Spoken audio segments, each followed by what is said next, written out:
정치적인 정치적 팟캐스트 고치원님 회전 상담소 시작하겠습니다. 와! 네, 안녕하세요. 갓김치입니다. 저희가 돌아왔어요. 돌아와 버렸네, 결국. 그리고 예고 녹음한 지 거의 이제 한 달? 예고편 우리 방송 나갔던 거 녹음한 지 한 달 정도가 지난 상태고, 그동안 또 많은 일들이 있었어요. 격변의 시기를 살아가고 있는 페미니스트로서 사실 뭐 좋은 일도 있었고 뭐 안 좋은 일도 여전히 계속 많이 일어나고 있는데, 오늘 이제 이번 시즌 첫 방송에서는 좋은 일에 좀 스포트라이트를 비추는 이야기를 해보려고 하고 있습니다. 저희가 이제 곧 돌아올 거다라고 예고 방송을 올린 다음에 굉장히 많은 분들이 또 반겨주셨어요. 그리고 저희 그 팟빵 뭐 게시판이나 이런 데 댓글을 달아주신 분들이 계세요. 걱정은 돈으로님, 이분 항상 가끔 정말 걱정이 많으신지 돈으로 후원을 많이 해주시는 분이거든요. 네, 고마우신 분. 그리고 또 콜리님, 찍맘님, 나비반 선생님님, 파란다리 뜨는 밤님. 이분 되게 아주 네, 초창기부터 맞아요. 계속 들어주시면서 댓글 달아주셨던 반가우신 분. 그리고 재고님, 어렴님, 아멜리 노통부님, 라바바 2016님 등등. 그리고 이제 이렇게 흔적 남겨주신 분들 외에도 아마 소리 소문 없이 몰래? 그냥 조용히 듣고 계실 수천 명의 청취자분들이 계신데 모두 너무너무 감사합니다. 네, 그래서 이렇게 반겨주신 덕분에 조금, 자신감을 가지고 돌아올 수 있었던 것 같고, 오늘 함께 해주실 패널분들 먼저 소개를 할게요. 네, 인사 부탁드립니다. 네, 안녕하세요. 장미꽃배입니다. 네, 안녕하세요. 큐티보입니다. 네, 이렇게 또 모였네요. 지난번 방송 이후로. 저희가 앞으로 이제 고정 패널 분들이, 이분들이 이제 같이 계속 하실 거고, 앞으로는 계속 게스트 분들을 또 섭외해서 같이 방송을 할 텐데, 오늘은 첫 방송이라서 특별히 고정 패널 두 분이 같이 나와 계십니다. 어떻게들 지내시나요? 저는 올 초부터 운동을 시작했어요. 그래서 그리고 저번 주에 한 주 쉬고, 이번 주 주말부터 다시 운동을 또 끊어가지고 시작을. 운동을 계속 하고 계세요? 네. 네네네. 네.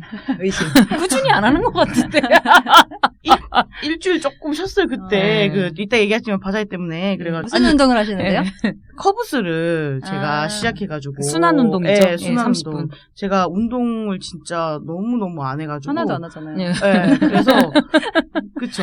그래서, 좀 격한 운동 말고, 조금 이렇게 그런 운동을 좀 해봐야겠다 해가지고, 근데 그것도 충분히 격하고, 운동을 안 하는 사람에게 스트레칭이 진짜 힘들더라고요.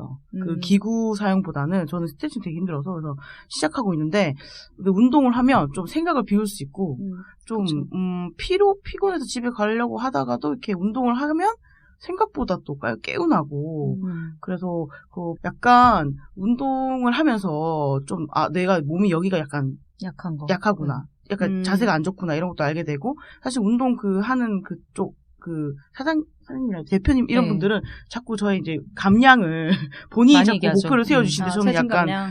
뭐 개의치 않고 그냥 뭐 인바디도 잘 안 재고 그냥 저는 그런 뭐랄까 기분도 좀 좋고 또 몸에 대해서 좀 알게 되고 이런 것들로 좀 운동을 채우고 있고요. 목표는 올해 그래도 6개월 이상은 반년치는 좀 운동을 해본다라는 것으로 세우고 있습니다. 그 운동을 하면서 제가 이제 각종 안 먹던 실리마리마 루테인 같은 그런 거를 한번 챙겨 먹고 보고 있어요. 아직 효과는 잘 모르겠지만, 그래서 올해는 약간 그렇게 조금 건강을 챙겨보는 훌륭하네요. 한 해가.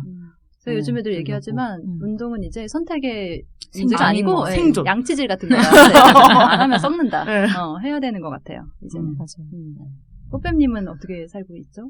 저는, 우리가 이거 녹음하기 전에도 잠깐 얘기했는데, 아까 커피를 사러, 오늘 근황 얘기할게요. 아까 커피를 사러, 라떼를 사러 여기 앞에 저희 커피숍이 있잖아요. 거기서 라떼를 사는데, 어떤 중년의 남자가 들어와서 그 직원분이 굉장히 친절했어요.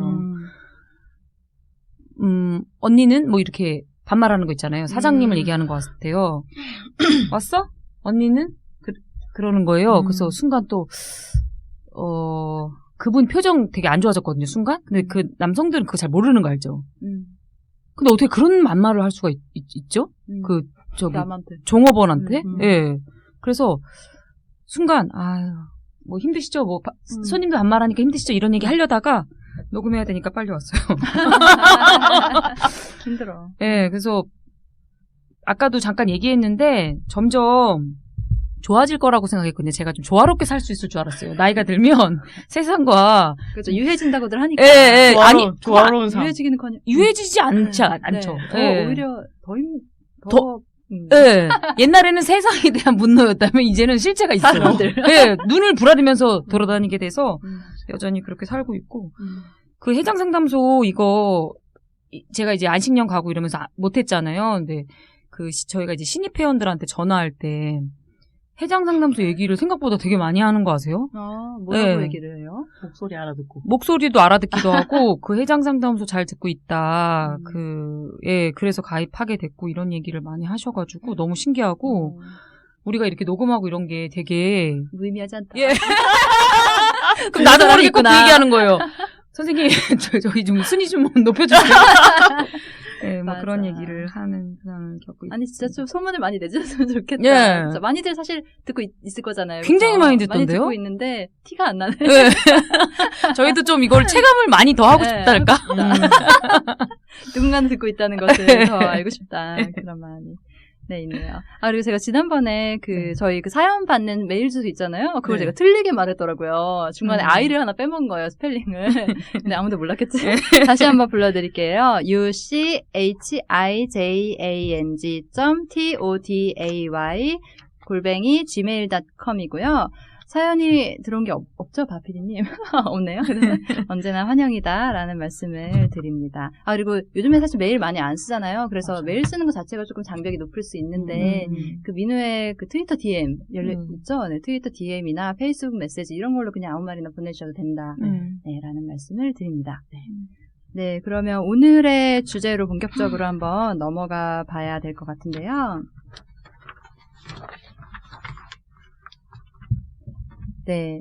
오늘 주제는 사실 그동안 해장상담소에서 2번이나 다뤘던 주제예요. 바로 낙태죄. 네, 이 얘기를 지금 다시 안 할 수가 없는 시즌인 것 같고, 저희가 2016년 10월 달에, 그러니까 그때 아마 검은 시위가 처음 막 터졌을 때인 것 같은데, 낙태죄의 죄를 묻다. 라는 제목의 방송으로 찐막님이랑 같이 녹음을 했었고, 2017년 9월 달, 아직도 낙태가 죄라니. 라는 제목으로 하이칼스님, 개복치님이랑 같이 녹음을 했었는데, 그로부터 이제 한 3년, 2년 이렇게 지난 지금 다시 이 주제로 방송을 하게 된 상황인 거고, 많은 분들이 아시다시피 2019년 4월 11일 날, 그러니까 지금 한 3주 전에 헌법재판소에서 헌법 불합치 판결을 내렸어요, 낙태죄에 대해서. 그러니까 낙태죄는 헌법에 안 맞다라는 판결이 나온 거죠. 그래서 굉장히 사실 너무나 당연한 일이지만 너무나 기뻤었던 그런 결과입니다. 박수를 하면서 치고 네, 너무 잘 됐고요. 저는 이 날짜를 새긴 기념수건도 사서 주변에 막 나누고 그랬었어요. 같이 이제 여태까지 낙태 폐지 위해서 싸웠던 친구들이랑 같이 나누는 그런 거였었고, 다들 약간 어떠셨는지부터 얘기해 볼까요? 그날 저희가 아침부터 계속 일정이 있었잖아요. 헌법재판소 앞에서 기자회견이 쭉쭉쭉쭉 단위별로도 있고, 그래서 저도 이제 거기에 약간 같이 가서 이제 사진을 찍는 걸 담당했었어요. 그래가지고 이제 있는데 막 옆에서 막 반대 집회 하고 있고 막 이랬는데, 저도 그 전날 밤까지 사람들한테는 그냥 될 거다 이렇게 했지만 솔직히 말하면 저는 의심이 많은 인간이고 좀 부정적인 사람이라 사실 그날까지도 조금 그냥 약간 예전보다 조금 나아진 게 나올 거라 생각을 해가지고 그냥 미리 걱정, 이게 나오면 얼마나 우리 마음이 좌절될까 이런 마음이 있었는데, 네, 헌법 불합치가 나온 순서 저도 그날 되게 내 자신의 어떤 믿음에 대해서도 다시 생각하게 되고, 세상이 또 이렇게 나아가는구나? 이런 거 되게 많이 하게 되면서, 사실 그날 발표 나온 날 그냥 활동가들끼리 정말 눈 마주쳤을 때, 다 울고 있고, 말없이 울고 있고, 눈이 마주치면 막 정말 그렇더라고요. 진짜 마음이 뭐라 표현할지 모르겠어서 문자는 막 다 터지고 막 그랬던 그날에, 아침에 그렇게 일정이 쭉쭉쭉 계속 있었죠, 저녁까지. 그랬어요. 처음에 들었을 때 진짜 그런. 맞아요. 그리고 그 사실은 이제 직전에 음. 한 하루 이틀 전도 그렇고 하면서 그 전에도 그랬지만 불합치가 날 거다라는 소문이 있긴 했거든요. 그쵸. 그러니까 아예 예상 못했던 건 아니기는 해요. 근데 저도 사실 큐티보이님처럼 만에 하나 혹시 모르는 거잖아요. 왜냐면 워낙에 기상천외한 일들이 많이 일어나는 사회잖아요. 예상치 못하게.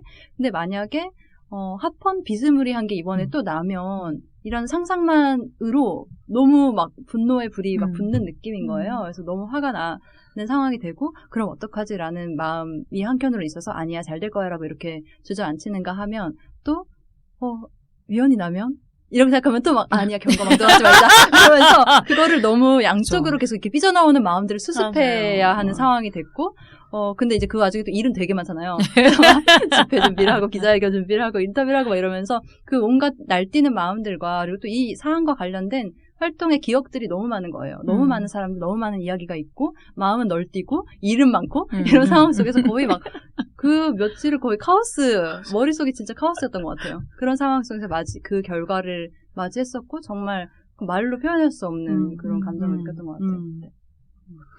저희가 이렇게 기자회견 가신 분 있고, 또, 각임치님처럼 이제 그것도 이제 담당하시는 분 있고, 사무실에서 이제 저희가 24명이 있잖아요. 그래서 여러 이렇게 분야로 어떤 분들은 헌법재판소 재판 신청을 저희가 다 했는데, 2명이 돼가지고, 네, 두 분은 들어가서 또 카톡으로 중계하고, 또 사무실 팀에 있었어요. 그래서 사무실에 문자 보내야 되고, 회원들한테. 그리고 당일 집회를, 사회를 볼 때, 불합칠 때랑, 아니죠. 위헌일 때랑 합헌일 때 사회자가 둘이 있어가지고 그 둘이 있었고 한 분은 그 당일 집회 영상 만드느냐고 4명이 또 사무실에 있었는데 사실 그 사무실에 있으니까요. 딱 헌법 불합치 났을 때 저희가 KBS 중계를 보고 있었거든요. 근데 이 상황에 대한 감각을 어떻게 얻었냐면 소리 질렀을 때. 그 앞에 기자회견하는 사람들이 소리 질렀을 때 그 감각을 이해한 거예요. 거기 있으니까 이 상황이 무슨 상황인지 잘 모르겠는 거 알아요? 이게 잘 된 건지 우리가 헌법 불합치라는 안이 없진 않았지만 어느 정도 좋아야 될지에 대한 수위는 예상을 했는데 실제로는 좀 어렵더라고요. 좋아야 되는 건가? 좋아야 되는 건가? 그걸 가만히 있어봐. 막 그랬거든요. 근데 그때 알았죠. 거기 소리 지를 때. KBS 중계로. 그게 되게 신기했고 저희가 다페이스에서 하던 그 중계를 보고 있었거든요. 몰래 하신 것 같은데, 다페이스에서 중간에 제지당했잖아요. 그리고 KBS 중계로 넘어가서 봤는데, 거기 거의 한 6, 7천 명이 그걸 보고 있더라고요, 유튜브를 통해서. 네, 그리고 그거 다 낙태죄는 위헌이다가 어느 정도의 속도로 올라가냐면, 정말, 그 팍팍팍 올라가는 거 있잖아요. 그 되게 인기 많은 연예인들 있을 때 나타나는 V앱에 막 이만이 들어와야 막 이렇게 느낌 나는 그런 느낌의 그게 나서 낙태죄는 위헌이다. 이거 중간에 뭐 뻘소리 하면 난리 나요. 그 사람 거의 그 사람 거의 매장인데 그걸 보면서 또 맞아요. 또 감각이 느껴졌고 여론의 어떤 변화가 느껴졌고. 아니 그래서 그 전날인가에 그 해시태그 4월 11일에 낙태죄는 폐지된다. 이 해시태그를 되게 많이 참여했어요. 다들 약간 그 마음으로 기다리는 느낌 같은 게 굉장히 많이 있었죠. 그래서 한편으로는 기자회견 가서 활동가들이 언론사에 사진이 굉장히 많이 찍혔잖아요. 그게 전 너무 웃긴 거예요. 사람들 울고 있는데 그게 너무 웃겨가지고. 그러니까 활동가들 사진을 보면서 이런 감각이구나. 이런 거를 같이 보면서 택시 타고 가면서 막 엄청 웃으면서 갔죠. 아니 그때 기자회견 때 너무 막 엄청 웃다가 또 막 복받쳐 올라가서 너무 막 울으면 정말 나라 잃은 사람처럼 눈물이 막 터지는 거예요. 그리고 같이 활동했던 사람과 이렇게 손 마주 잡고 서로 그냥 말하지 않아도 느껴지는 마음 있잖아요. 그런 것 때문에 눈물이 막 터지는데 내가 눈물이 터질 때마다 기자들이 엄청 나가서 플래시를 엄청 터뜨리면서 눈물이 좀 쏙 들어가는 거예요. 진짜. 그리고 기자들 찍을 때 진짜 거의 완전 클로즈업을 완전히 대놓고 하잖아요. 그 상황에서 되게 의식하지 않을 수가 없거든요. 표정이 수습되고 그리고 되게 그런 걸 원하는 거잖아요. 눈물 이렇게 짜고 그것도 약간 싫은 거예요. 그래서 막 돌리고 막 계속 그랬거든요. 그 순간에 딱 그걸 찍으려고 했던 거겠죠. 저는 원래 보통 우리가 기자회견 하고 이러면 뭐 이렇게 하고 보통 기자회견 취재하고 뭐 쓰다가 이제 끝나면 퍼포먼스 보고 그냥 기자들 쭉 가거든요. 뭐 기자회견 좀 주세요 이런 기자들 말고는 쭉 가는데 나 그래서 왜 안 가나? 근데 저도 그런 일이 처음이니까 이런 식으로 이렇게. 근데 진짜 전담회에서 붙는데 지금 갓김치 말처럼 하여튼 2명, 3명이 다 전담 기자들이 붙어가지고 하는 거예요. 근데 저는 처음에는 이제 이렇게 막 누굴 안고 이렇게 했어요. 이렇게 웃는데 옆에서 붙으니까 의식하니까 좀 더 길게 저거 같은 경우는 그림이 나와야 돼. 더 길게 하게 근데요, 되는 거. 큐티보이님 표정은 되게 제일 어색하던데요. 제가 자연스럽지가 제가 않던데요. 너무 의식해서 그래. 네, 제가 너무 의식해도 딱 티가 나더라고요. 약간 저기라고 하죠. 공출목이라고 하죠. 그 스타들이 왜 네. 출근길 출근길 공항 사진 같은 데 찍고. 가면 되게 자연스럽게 자기 시간 보내 사진 찍고 이러잖아요. 근데 실제로는 그 막 100명이 막 사진 찍는 거잖아요. 네, 네. 그래서 저 사람 절대 자기 개인 시간 보내지 않았을 것이다. 의식했을 것이다. 근데 네. 그날 약간 이것이 보통 일이 이렇게 덕질 많이 하시니까 또. 예, 네. 그 약간 독특한 기분? 약간 음. 그 우리 단체 사진 보통 우리 단체 사진 우리끼리 찍는데 와가지고 계속 이러라니 저러라니 뭐 던지라니 막 해가지고 묘한 기분이었는데 제가 제일 어색하게 나왔는 것 같아요. 다른 활동가들은 그냥 별로 존재감이 없달까요? 아니 되게 그 큐티보이님이 네. 끝나고 나 되게 관종인데 그날 진짜 아이돌을 느꼈다 막 그런 얘기 하셔가지고 네, 저희가 막 네. 다 같이 웃었잖아요. 근데 사진에서는 그렇게 존재감이 그러니까 진심이어야 되나 봐요. 그것도 너무 진심이었어. 아니 그러니까 너무 순간 딱 기획한 표정이 이렇게 약간 그런가 봐요. 어색해지나 봐요. 맞아. 그럴 수밖에 없어요. 그랬어요. 우리 전문가가 아니니까. 네. 그래서 그날 저녁에 이제 규탄 집회가 될 수도 있었고 환영 집회가 될 수도 있었던 상황에서 아까 말씀하신 것처럼 사회자도 두 가지 버전의 그걸 이제 한 명이 둘 다 준비하면 아까 진짜 멘탈이 나갈 것 같잖아요. 맞아요. 그러니까 두 명을 우리 이제 되게 좋은 선택이었던 그러니까 것 그렇죠. 같아요. 예. 규탄과 환영을 나눠서 왜냐면 네. 마음 수습이 안 되니까 사회를 맞아요. 가야 되는데 왜냐면 우리가 규탄 집회를 갈 거면 정말 바닥에 들어 눕자였거든요. 맞아요. 네, 경찰서 유치장 간다. 거의 그날은 진짜 정말 유치장에 진심으로. 가는 거죠. 그러니까 어. 평생 사실상 유치장을 한번 간다면 오늘이죠. 약간 그렇죠. 그런 정말 마음이었어요. 의미 있는 오늘이죠. 그날은 사실상 그렇게 그러니까 협헌이 나면 네. 아예 앞에 집회도 거의 집에 못 없는 간 거였잖아요. 거야. 우리 사실. 그냥 이제 사실은 그 결의도 했죠. 네, 네. 어떻게 누워야 되니. 행진하고 네. 생각했었는데 사실 당연히 이제 그런 일은 없어야 된다. 네. 있지 않기를 바라긴 했지만 혹시나. 그래도 이제 준비는 해야 되는 거니까 그런 준비를 했었고 근데 다행히 이제 환영 집회를 하게 돼서 환영 집회 사회는 꽃뱀님이 네. 이제 네. 정해져 있었기 때문에 네. 집회 사회를 보시기도 했었는데 네. 집회에 대한 얘기도 좀 해볼까요? 그날 집회를 사실은 이제 집회를 하길 너무 잘했고 그걸 맞아요. 같이 기념하고 축하하는 자리가 너무나 필요했었던 거잖아요. 그리고 되게 놀랬었던 게 너무 그렇게 밝은 얼굴에 맞아요. 그렇죠. 아우. 표정이 제가 그래서 그런 얘기 했거든요. 끝나고. 운동권에 이제 되게 도취된 남성들 알죠? 네. 되게, 그거 나 뭔지 알겠더라. 아니, 뭐냐면, 나쁘셨어요? 이거는 항상 객관화해야 돼, 어. 자신을. 왜냐면, 좀. 그 앞에서, 그 표정이라는 것이 그런 집회에 우리 보통은 없잖아요. 다 이제 그렇죠. 되게 절망적이거나 아니면 뭐, 그냥 결의에 되게 심란한, 차 있거나 막. 결의에 차 있거나 심란한 얼굴로 있잖아요. 근데 거기서는 다 눈빛이 그냥 아만 해도 되게 좋아하는 그 느낌이 도취되겠더라, 진짜. 네? 무대에 도취돼. 우리 이런 거 도취되면 안 뭘 돼요. 시켜도 할 안 것 돼. 같은 느낌. 예, 뭘 시켜도 할 것 같고, 그래서 춤추자는 제안 한 3번 왔잖아요. 맞아요. 그러니까 그 네. 집회 현장에서 참여하신 분들이 우리 춤 안 추나요? 제발 춤 좀 추게 해주세요. 네. 이런 식의 네. 메시지를 계속 보냈죠. 우리가 그런 집회를 언제 해봤어요? 그러니까요. 그런 집회 처음 봤어요, 나는. 그렇죠. 예, 그리고 음악 하나, 아모르 파티 틀었더니 난리 났잖아요. 아모르 파티밖에 없어서 그거 틀었는데 근데 문제는 사람들이 이렇게 신나서 막 이렇게 쿵쾅거리면서 뛸 때 자꾸 막 끊기는 거야. 음향이 이렇게 좋은 건 아니니까. 마이크랑 또 막 이렇게 겹쳐져가지고, 그 아모르 파티 네. 팍! 하는데!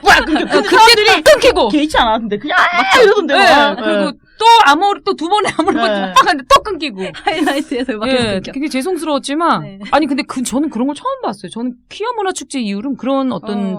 그런 어떤 축제는 음. 처음 봤고, 모르는 사람들이랑 얼싸안고 막. 예, 그래서. 한 500명 정도, 600명 정도 왔었는데, 사실은 이게 뭐 안 됐을 때야 분노스러워서 많이 올 수 있는데, 이게 좋은 집회, 그러니까 기쁠 때 나눈다는 건 진짜 기뻐야지 오는 거거든요. 여기, 거기가 어디였죠?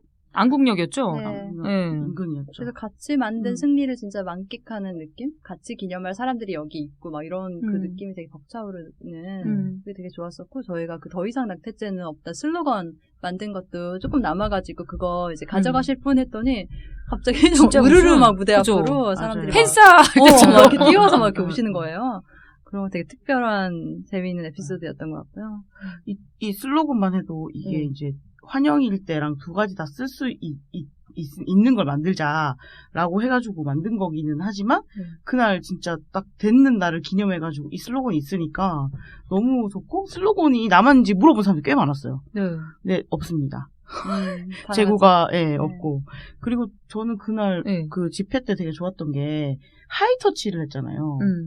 손 이렇게 맞부딪히는. 네, 그게 하이파이브인데 네. 그 설명도 되게 좋았었던 거거든요. 그러니까 파이브 대신 터치라는 말을 쓰고 그걸 설명해 주셨잖아요. 다섯 가락에 이제 손가락 다 있는 건 아니니까 네. 하이터치. 근데 팬덤 문화에서 많이 쓰는 용어라고 하더라고요. 네, 근데 이제 사람들이 진짜 모르는 사람이랑 다 박수치고 이런 중간에 그런 것도 되게 좋았고 저는 그날 약간 한국 사람들 정서를 뛰어넘는 어떤 뭔가 K 느낌이 아니었죠? 네, 좀 수줍어하잖아요. 약간 그렇죠. 한국인들은 이제 타인 그 이제 유럽권 백인이랑 좀 다르죠 정서가. 아무나 하고 춤출 수 있고 이런 건 아니었는데 그날은 정말 사람들이 다 그랬던 것 같고 저는 또 좋았던 게 노래가 두 가지였어요. 사실 그 춤출 수 있는 노래랑 다시 만난 세계를 틀었는데 다시 만난 세계를 이렇게 그렇게 하고 이렇게 어느 틀다 껐거든요. 허밍으로 끝까지 부르는 거예요. 사람들이.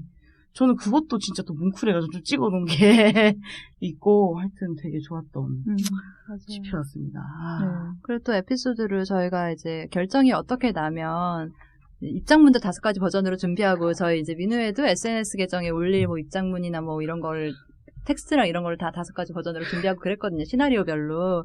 근데 이제 헌법불합치 선고가 나고 나서 저희가 이제 헌법재판소 헌법불합치 선고라는 이미지랑 이제 해시태그로 해냈다 낙태죄 폐지 이렇게 해서 올렸어요. 이제 입장문 내용이랑. 네, 이제 사실은 이제 우리가 낙태죄 폐지 운동을 계속 해왔고 이건 어느 정도 굉장히 쾌거이기 때문에 이렇게 올린 건데 그 아래에 이제 어떤 분들이 또 트위터에서 예, 바로 위헌이 그러니까 낙태죄 폐지가 아니라 헌법 불합치다. 그렇죠. 사실 정정을 해라. 잘 모르면서 이렇게 하면 안 된다라고 가르쳐 주시는 분들이 또 있었죠. 그러니까 쪽지로도 바로 왔어요. 진짜 그거 우리가 올리자마자 그 쪽지로도 오고, 그러니까 뭘 몰라가지고 되게 좋아한다라는 반응들도 있었죠. 헌법 불합치라는 것의 의미를 이 일개 대중 단체인 여성민우회는 모르는구나라고 이제 판단하셨던 그러니까 폐지로 거죠. 퉁치는구나 지금 이런 식으로.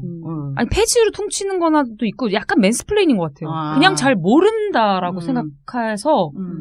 그러니까 폐지를 반대하는 것도 아니고 그냥 알죠. 그냥 뭘 모르니까 하는 말 있잖아요. 그러니까 위헌과 불합치를 우리가 구분을 못한다고 생각하시는 아니요. 거죠? 그렇죠. 그래서 그 순간에 여러 가지 생각이 들었는데 예전에 안희정 그 집회할 때요. 안희정 그 어디죠? 2심 때요? 그 법원에서 2심 때. 네. 그 저희가 집회를 아니죠. 기자회견을 했는데 거기서 어떤 기자분이 저희가 이제 침묵 시위로 할까 아니면 소리를 지를까 뭐 근데 여기서 저기 기자회견 참여하시는 분들이 소리 지르자고 하더라고. 이게 너무 속이 답답하더라고요. 네. 그날 2심 저기 앞이니까. 근데 그 논의를 하고 있었어요. 근데 앞에 어떤 남성 기자분이 아닌 것 같다. 이건 침묵 시위가 더 효과적인 것 같다. 이 얘기를 저희한테 하는 거예요. 그래서 난 지금 내가 잘못 들은 줄 알았어요. 그래서 지금 혹시 맨스플레인 하시는 거예요? 이 말 하려다가 말았는데 혹시 또 그분도 안 좋게 또 기사 쓸 수도 있으니까 뉴시스 기자님이었는데 굉장히 좀 놀랍더라고요. 그러니까 이 헌법 불합치도 여성단체 이렇게 활동가들은 잘 모를 거라고 생각하는 거 아시죠? 법에 대해서. 네, 법도 모르고 되게 전문적인 그거에 대해서 모를 거라고 맞아요. 생각해서 우리가 위헌과 설마 불합치의 구분을 여기가 그래도 30년 된 여성단체인데 모를 거라고 생각하면서 이제 진짜 보내는 거거든요. 입장이 아니라.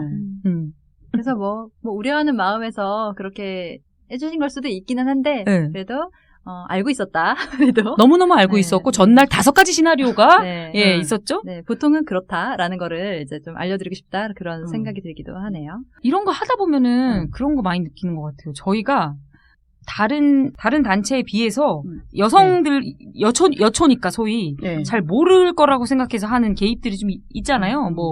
뭐 트럭이랄지 뭐 이런 거 뭐 섭외하거나 이럴 때 맞아요. 예, 정말 예상치 못한 맨스플레인을 받을 때가 있죠. 맨스플레인 진짜 황당한 맨스플레인 많이 받잖아요. 그래서 뭐 우리가 이제 경찰이랑 뭐 얘기된 게 있어가지고 어떻게 한 건데 갑자기 뭐 경찰들 너무 믿으시면 안 됩니다라는 식으로 가르치는 말을 한다든가 심지어 제가 이제 낙태죄 폐지 운동 담당하는 활동가잖아요. 그런데 이제 내일 그 헌재 선고가 언제쯤 날 예정이라고 합니다. 몇 번째라고 하네요. 그냥 참고만 하세요라고 나한테 알려주는 거예요. 이미 알고 있는데 이미 진작부터 알고 있는데 내가 당연히 모를 거라고 생각하는 거지. 그렇게 호의를 가장한. 호의로 이렇게 알려주는. 그럼 정말 너무 황당하죠. 자기는 팁을 알려준다고 생각하나 그 팁 다 알고 있는데. 그러니까, 그래서 네 알고 있습니다. 네 알고 있습니다. 계속 이렇게 답변을 해야 되는. 네, 알고 있습니다라고 했는데도 그 다음에 그 또 얘기를 한 걸 또 한 보시면 번 알려주더라고요. 정말 네. 눈치가 없다고 그러니까요. 생각이 되네요. 그거 왜 그러는 거죠? 그래서 굉장히 본인은 스스로 좋은 사람이라고 생각하면서 이제 그렇게 하는 걸 텐데. 근데 확실히 그런 건 있는 것 같아요. 이게 여성단체에서 잘 모를 수 있다. 경찰과의 소통 집회에 대해 잘 모를 수 있고, 헌법재판소의 선고라는 그런 절차에 대해 잘 모를 수 있다라고 가정하는. 그러니까 현장투쟁이나 뭐 이런 네. 것을 잘 안 해봤을 것이다. 잘 안 해봤을 것이다. 그리고 여성이니까 그걸 나서서 해본 적이 별로 없을 것이다. 그렇죠. 경찰이랑 소통조차 잘 안 해봤을 것이다. 별조투는 누가 하겠어요? 우리 여자인데. 우리가 집회를 몇 번 했겠어요, 지금. 하긴 우리 여자니까 경찰이랑 만날 일이 뭐가 있어요, 그죠? 현수는 없죠. 네. 네. 네. 그런 일이 생각보다 왕왕 많아가지고, 있죠. 왕왕 있고, 이번에도 하여튼 많이 느껴가지고, 뭐 혹시 이거 들으시는 분들, 근데요, 그거 되게 그냥 무의식인 것 같아요. 그죠? 되게 의도적으로 하는 거 아닌 건 아는데, 그런 거를 많이 겪다 보면, 되게 의도적인 거라고 느껴질 때가 있잖아요. 무의식이 의도죠. 아니, 왜냐면 저는 기본적으로 내가 알고 있는 거를 상대방도 알 수 있다라는 거를 왜 견지하지 보통 못하는지. 그렇게 생각하지 않나요? 정말? 왜 알 수도 있으니까 신뢰가 될 수도 있잖아요. 내가 가르쳐주면. 그렇죠. 근데 그냥 그렇게 가르친다. 아니, 그게 아니라 우리가 낙태죄, 경찰, 뭐 그걸 모를 거라고 생각하는 아니, 낙태죄 운동을 지금 계속하고 있는데, 그리고 그게 우리 경찰을 안 만나봤을 것 같나 보죠? 그리고 그게 그렇게까지 전문적인 무슨 지식은 아니잖아요, 솔직히. 아니, 그리고 지금 모든 사람이 알고 있는 지식을 자신만 헌법 그거 하나만 쳐도 나오거든요. 그거를 왜 모를 거라고 거의 헌법 학자처럼 썼더라고요. 아니, 그리고 사실 헌법 학자도 모를 수 있거든요. 맞아요. 예, 아니, 저희는 이제 모르는 운동, 것도 많죠. 그러니까 뭐 이거를 되게 자의식적으로 얘기하는 게 아니라 운동의 경험, 그러니까 어떤 걸 변화시킨 경험과 어떤 거에 대한 법에 대한 법리적인 이해는 되게 다를 수 있어요. 예를 들어 호주제 폐지도 헌법 불합치 선고가 났기 때문에 우리가 위헌으로 더 밀기도 하고 그 방향으로 또 가기도 하는 거잖아요. 그렇죠. 근데 다 그거를 정치적인 거죠. 예, 되게 정치적인 판단이고 그거에 대한 사실관계가 아는 게 아닐 때도 있단 말이에요. 운동에 대한 이해로서 알아야 되는 거지. 네, 그랬다고요? 그렇다고 생각하지 마시고요. 네. 그리고 헌법 불합치의 사회적 의미나 약간 그런 맥락 같은 것도 조금 봐야 되는데 문자 그대로 약간 그런 식으로 얘기해서. 네. 또 그날 제가 기분 좋은 날 저희가 또 맨스플레인을 얼마나 당했는지. 또 이제 지나고 나서 생각해보니까 또 열받네요. 기분 좋게 넘어갔는데. 네. 봐줬다. 네. 좀 봐줬다. 기분 좋으니까. 네. 그래서 지금 이제 큐티브이님 말씀하신 것처럼 헌재의 헌법불합치 판결 선고의 이제 의미에 대해서도 사실 이제 기사도 많이 나고 그러긴 했는데 그래도 저희 방송에서도 한 번 더 이제 짚으면서 같이 이제 확인해 보면 좋을 것 같아요.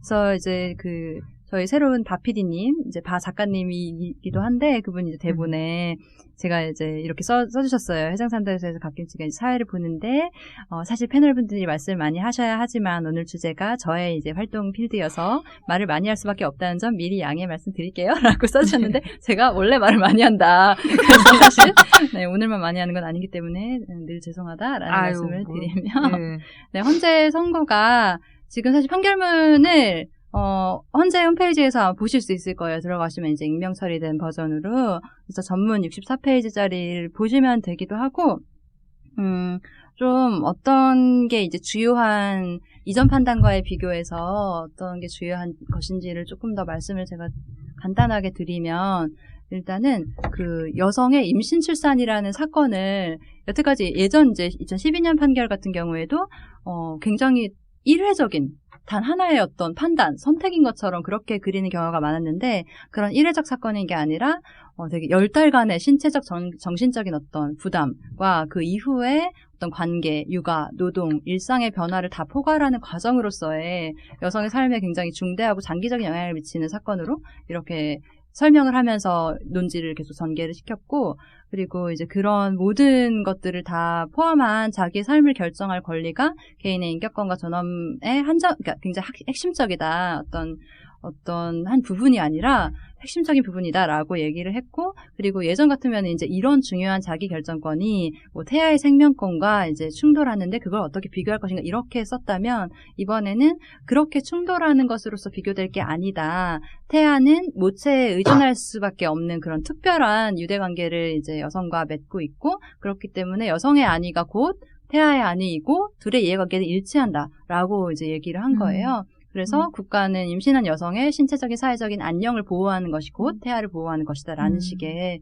얘기를 했고, 이런 이제 그런 여성의 안녕을 위한, 사회적 안녕을 위한 것들을 하지 않으면서 처벌만 한다는 것에 이제 불합리함을 굉장히 분명하게 짚어서 얘기를 했고, 그래서 여성이 이런 포괄적이고 굉장히 여러 삶의 여러 부분들과 연결되어 있는 것들에 대한 심층적인 고민을 하는 과정은 이 관련된 것들에 대한 정보를 수집하고 뭐 의료적 절차를 거치고 이런 굉장한 노고와 시간을 요한다. 그리고 이러한 것들에 대해서 국가는 충분히 보장해줄 필요가 있다. 이런 얘기를 굉장히 구체적인 언어들로 했어요. 그러면서 이제 뭐 국가가 인구가 뭐 부족할 때는 어떻게 하고, 인구 정책에 따라서 이것을 이제 다르게 적용해왔던 역사들에 대한 언급과 이런 전반적인 것에 대해서 국가는 오히려 다른 책무를 져야 된다라는 언급, 이런 것들이 되게 있었고, 그 과정에서 이제 표현도 뭐 임신 출산이 뭐 진공 상태에서 일어나는 일이 아니다, 막 이런 우리가 되게 여태까지 계속 썼던 표현들 같은 거 있잖아요. 그런 걸 쓰기도 하고, 그래서 현행법이 임신 중지를 줄이지도 못하고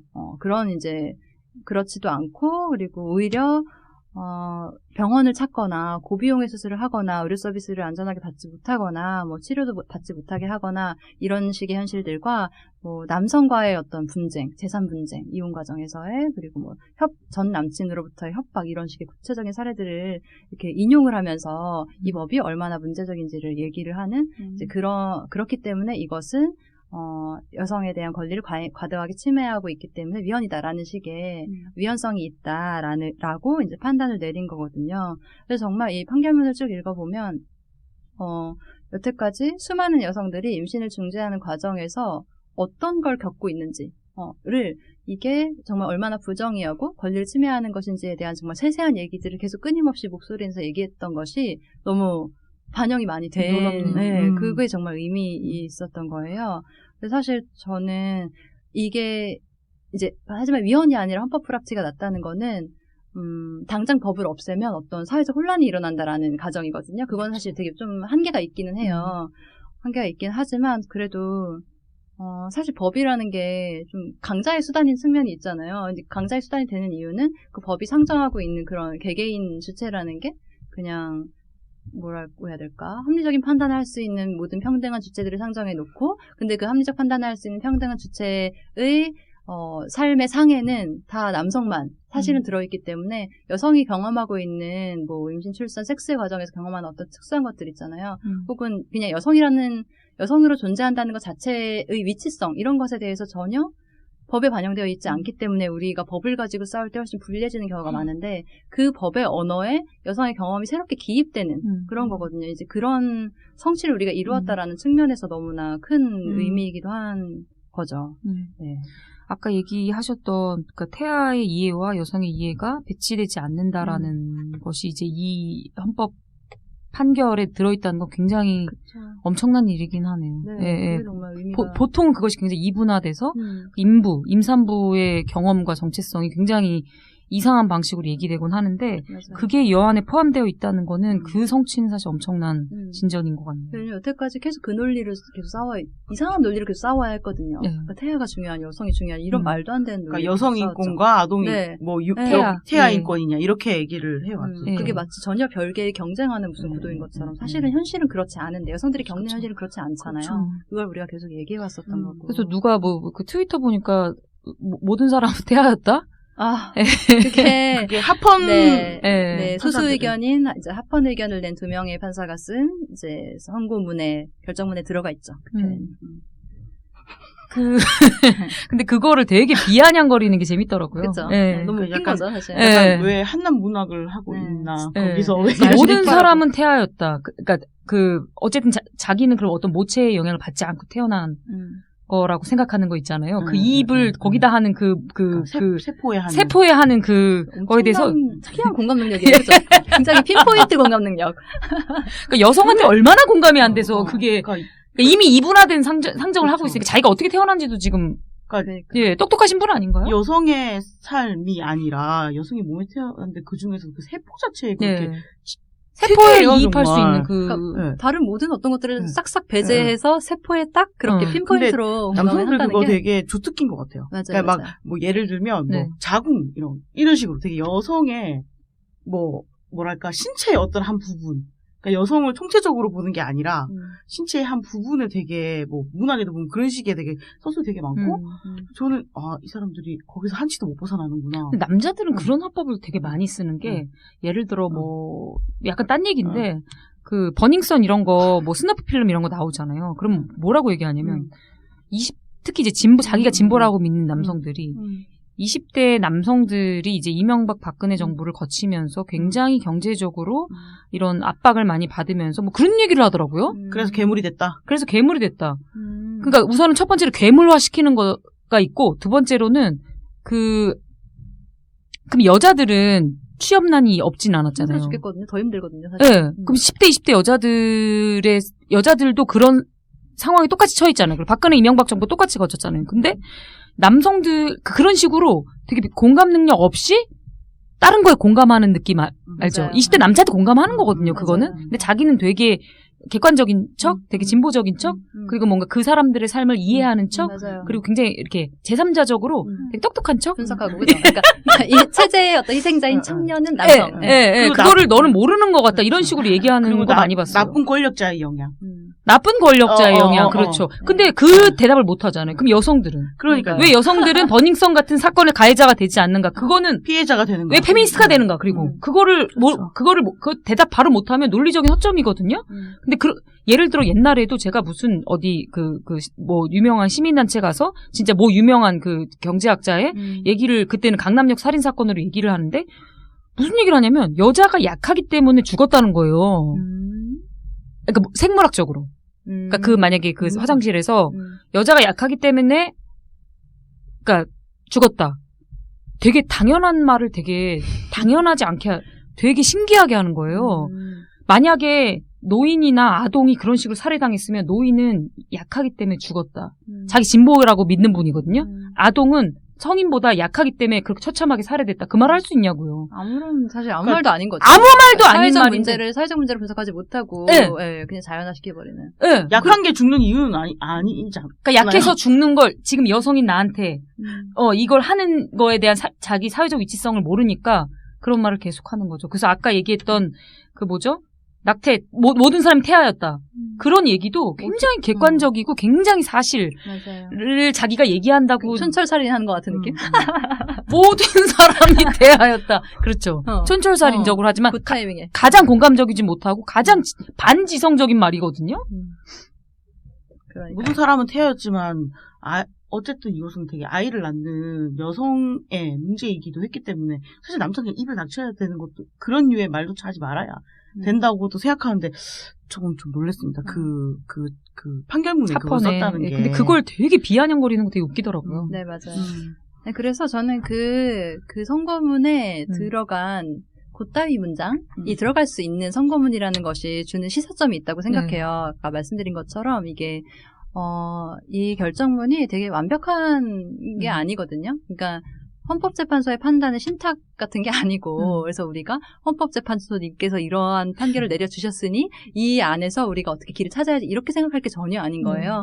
태아였다면 이런 문장이 들어있는 그냥 그런 문장이 그런 글인 거예요. 여러 사람들이 같이 어쨌든 물론 당연히 되게 존중해야 하는 그런 이제 절차 뭐라고 해야 되지? 권위가 있는 기구이고 당연히 이제 그것에 의거해서 우리가 민주주의 국가니까 이후에 제도를 잘 만들어가야 되고 이런 게 있지만 그 제도를 만들어 나갈 때도 이 헌재의 말씀의 진위가 무엇이고 이 진리를 어떻게 따라가야 되고 이렇게 생각할 필요는 전혀 없다는 없죠. 거죠. 네. 그래서 지금 헌법불합치라는 것이 아까 말씀드린 것처럼 이게 법이 당장 위헌인 건 맞는데 이 법이 없어져 버리면 어떠한 혼란들이 가중될 수 있으니 뭐 2020년 12월까지는 법을 놔둬보자라는 거거든요. 근데 사실 이 헌법불합치 의견을 낸 4명의 판사 말고 3명의 단순 위헌을 낸 판사 같은 경우에는 어떻게 얘기하고 있냐면 이 법은 위헌이 맞다. 헌법불합치 의견들처럼 위헌이 맞는데 만약에 형벌이 없어져서 뭔가 어떤 혼란이나 문제가 생긴다면 그것은 새로운 법을 만들 때까지 국가가 감당해야 될 몫이다.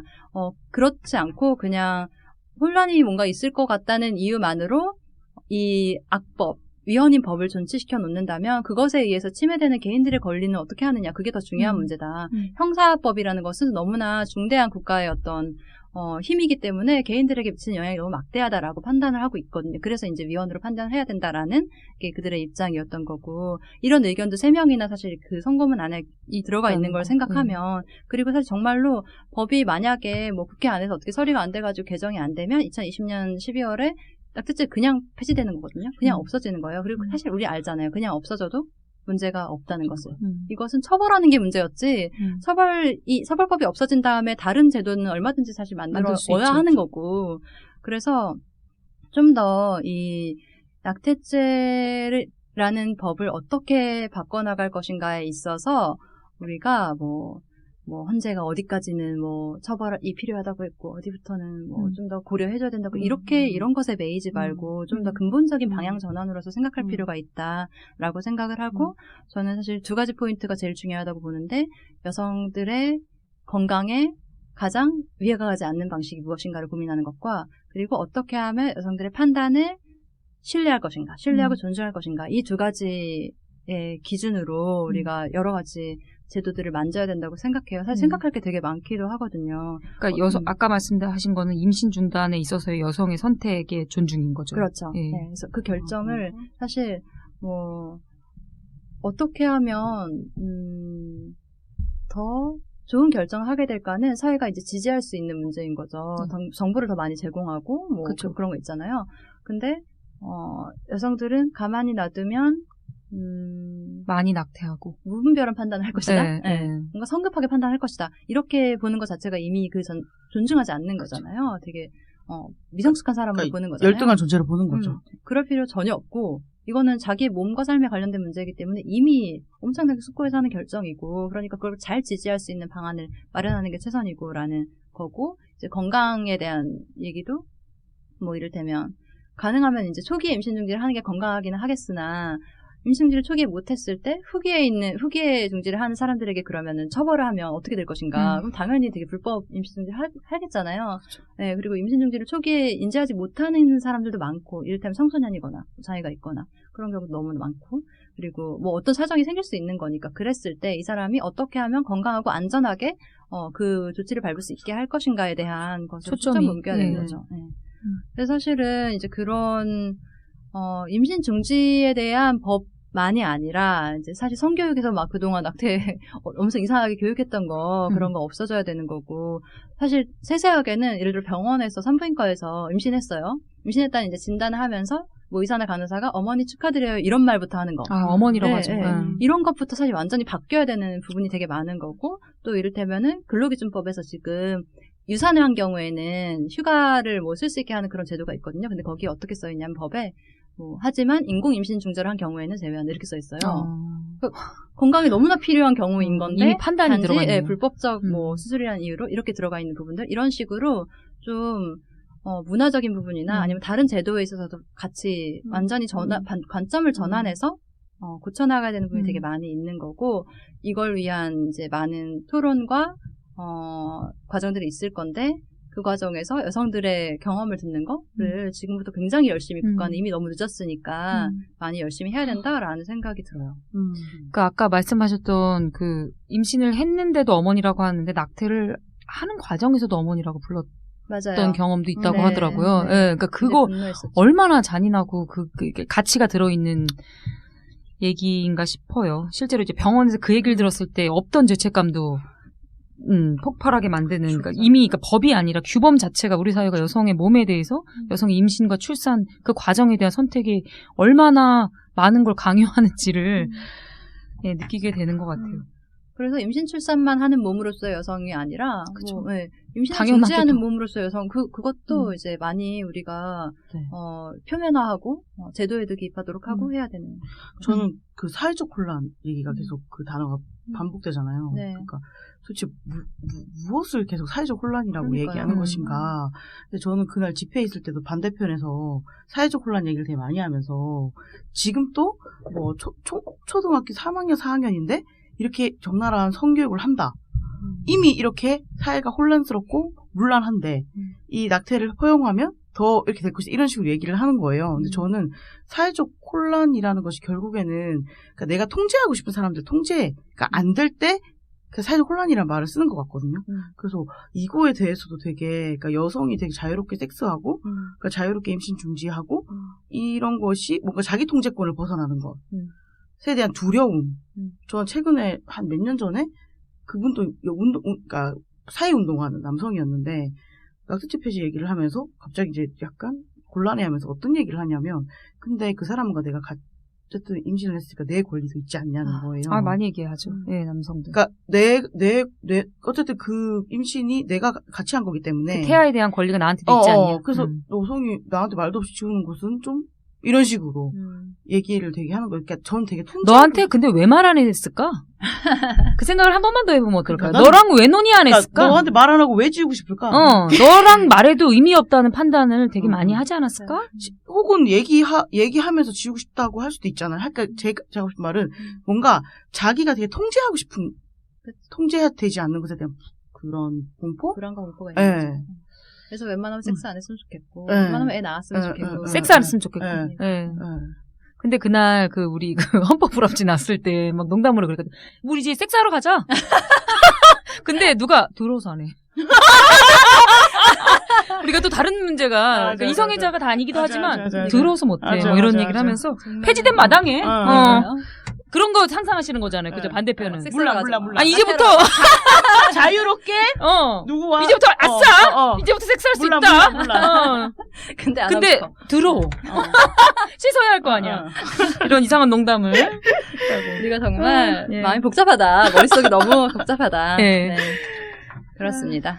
네, 지금 또 시간이 얼추 너무 많이 지나버렸어요. 네. 그래서 여기서 급 마무리해야 될 것 같고요. 근데 그 얘기만 하고 싶어요. 아까 갓김치님이 하신 것처럼 되게 좋은 사회는 그러니까 헌법에 대해서 되게 되게 엄청난 그게 되게 무소불위에 그러니까 완전히 그 전문가적인 거라고 생각하는 거 우리가 아니에요. 일선에서 운동하다 보면 아니에요. 되게 그러니까 뭐라고 하죠? 되게 이상한 사람들 많고, 소위 자기가 전문가라고 하는 사람들 얘기 있잖아요. 다 그냥 관점이고, 이게 가끔은 태도고 막 그래요. 그래서 그런 토론을, 그러니까 더 많이 하는 사회 있잖아요. 소규모로. 그런 사회가 법에 대한 것도 그렇고, 뭐 정책에 대한 것도 그렇고, 그게 더 좋은 사회인 것 같거든요. 좀 너무 추상적인 얘기일 수도 있는데, 그래서 꼭 이런 운동단체나 이런 뭐 소위 그런 어떤 입장을 대변하는 단체들도 여론을 무시할 수 없고 특히 지금 여성의 입장이나 이런 것들이 그걸 무시할 수는 없잖아요. 아무리 소위 권력자들도 그건 무시 못 하거든요. 왜냐면 민주주의 사회에서 자신들의 어쨌든 그 합리성이 을 어느 정도는 고려해야 되기 때문에 자기가 왜 그 자리에 있어야 되는. 그래서 그거가 되게 앞으로도 계속 이 정도 해주면 고마운 거다 이렇게 생각하기보다 누가 해준 것도 해줘야 될 것도 없다라는 생각을 하는 게. 그리고 뭔가 2010년부터 시작된 그 여성, 그러니까 거리에 나왔던 혹은 그걸 지지했던 모든 여성들이 만들어낸 저는 결과라고 생각하고 제 친구가 이건 진짜 우리 당위적인 얘기가 아니라 진심이죠. 진짜 현실이에요. 진실을 얘기하는 거예요. 그러니까 저는 일부의 사람들이 만들 수가 없어요. 이거는 진짜 그런 기억 많이 나거든요. 그 친구들이 이제 낙태 사실을 얘기를 하면서 2016년에 그런 구호가 거리에서 나왔다는 것이 여성들한테 너무 충격이면서 뭔가 약간 달라졌나? 이랬고 그게 결국 2019년에 만들었다는 거. 그래서 생각보다 굉장히 빨리. 그리고 저는 이게 낙태죄 폐지에 대한 것만이 아니라 지금 한국 사회에서 여성들이 굉장히 목소리를 많이 내고 있고 일을 되게 많이 하고 있잖아요. 막 거리에 나와서 하고 뭐 청원을 하고 뭐 성명 그러니까 그런 모든 것들이 다 전방위적으로 작동해서 헌재에 압박을 준 거라고 생각하거든요. 그렇기 때문에 되돌아갈 수도 없고 우리가 이미 이제 승리를 같이 그것을 경험을 한 거고. 근데 지금 보면은 미국에서도 이제 그 로데웨이드 판결 이후에 다시 이제 임신 중지를 불법화하는 움직임들이 되게 많이 일어나고 있거든요. 우리도 이 헌재 판결 이후에 아마 마음 놓을 수는 없을 거예요. 물론 우리가 기쁜 순간을 다 만끽해야 되는 거지만 앞으로도 굉장히 주시하고 이를테면 보험 적용 어떻게 할 것인가 뭐 이런 그치. 문제부터 뭐 청소년에 대해서는 어떻게 할 것인가 뭐 지금 의사들 쪽에서도 말이 많고 종교단체도 말이 많잖아요. 우리 같이 싸울 게 굉장히 많죠. 네. 네. 구체적인 제도의 얘기로 넘어가면 굉장히 또 토론할 거나 주장해야 될 것이 굉장히 많다. 그래서 관심을 계속 모으고 네, 지켜보고 압력을 넣는 것이 필요하다라는 말씀을 꼭 드리고 싶습니다. 제가 최근에 이제 성당을 좀 다녔는데 낙태죄 폐지 국면 이후로 성당을 못 간 이유가 이거 낙태죄 폐지 한창 막 이슈가 될 때부터 이제 2달 전부터 그 낙태죄 폐지 반대 서명을 그 신부님이 이제 뭐 광고 시간에 하고 시키더라고요. 그래서 이제 나가면서 해야 되는 거예요. 근데 저는 그런 어떤 기운을 느꼈냐면 신부님이 하라고 하니까 해. 근데 여성들이 그 서명을 하면서 서로의 눈을 아무도 안 쳐다보는 거예요. 저는 그 성당 안에 많은 여성들이 정말 낙태 경험을 가지고 있다고 생각하고 혹은 낙태 경험을 가지고 있지 않더라도 친구의 낙태를 지켜봤을 거고 그래서 저는 그 안에서 자기의 종교 신념과 자기의 경험이 되게 불합치하는 거 혹은 어떤 딜레마에 빠져있고 혹은 여러 가지 복잡한 상황에 놓여있다고 생각하지만 그분들이 거기서 서명을 했다고 해서 그게 꼭 찬성을 했다고 생각하지 않고 그래서 그분들도 자기의 고민들을 좀 더 드러낼 수 있는 어떤 새로운 장이 펼치면 좋겠고 맞아요. 있으면 앞으로, 좋겠다라는 생각을 정말 너무 강렬하게 했어요. 그러니까 이제 더 많은 이야기가 터져나올 시점이기도 한 거죠. 사실 어떻게 보면. 네, 여기서 낙태죄 방송은 마무리를 하면서 지금 네이버 헐피빈에 해장상담소 모금함이 열려 있어요. 6월 20일까지 모금을 받고 있거든요. 저희가 이제 이 방송 녹음과 뭐 인건비와 기타 등등을 다 이제 쓰는 돈이 여기에서 많이 도움을 얻는데 많은 분들이 찾아주고 계시고 계속 알려주시고 모금 참여해 주셨으면 좋겠습니다. 저희가 올해에도 해장픽 코너를 운영해 볼까 합니다. 추천하고 싶은 것들 아무거나 얘기해보는 시간인데요. 해장픽! 네. 추천하고 싶은 것들 다 생각해 오셨죠? 말씀해 주세요. 저는 제가 이번에 저희 민우에서 바자회 했었거든요. 바자회에서 나온 후원받은 칫솔인데 제가 이 칫솔 얘기 지금 거의 협찬 받은 거 아니죠? 칫솔을 나중에 이 칫솔 회사 들어가는 거 아니야? 그 왕타 칫솔이라고 왕타? 요즘에 맘카페나 이런 데서 되게 유행하는 칫솔이기도 하더라고요. 그 모가 되게 길어요. 네. 길어가지고 살짝만 해도 입이 다 닦여요. 아니, 저는 사실, 꽃뱀님이 그거를 하나씩 주셨잖아요. 네, 제가 심지어 너무 참을 수가 없어가지고. 아니, 저 받아가지고, 그날 저녁에 바로 뜯어서 이제 계속 쓰고 있거든요. 네. 전 사실은 그걸 안 샀는데, 바자회에서. 모가 너무 커서 이렇게 잘 안 될 것 같았어요. 맞아요. 근데 잘 되죠. 되게 잘 되는 거예요. 그게 되게 인체공학적인 곡선이 있어서. 맞아요. 이빨이 너무 전체적으로 잘 닦이는 거예요. 그리고 이렇게 구석구석 잘 닦이죠. 네, 그리고 겹겹이 많이 닦이는 느낌? 그래가지고 되게 잘 쓰고 있다. 그죠. 그래서 여러분 왕타 칫솔을 그 민우의 바자회에서 사셨으면 진짜 좋았을 텐데 진짜 저렴하게 샀는데 하나에 거의 250원 걸로. 남아있진 않나요? 아니요, 다 팔렸어요. 제가 그날 정말 내가 참을 수가 없어가지고 사람들한테 이걸 왜 안 사냐고 그랬더니 좀 그만 조용히 좀 하라.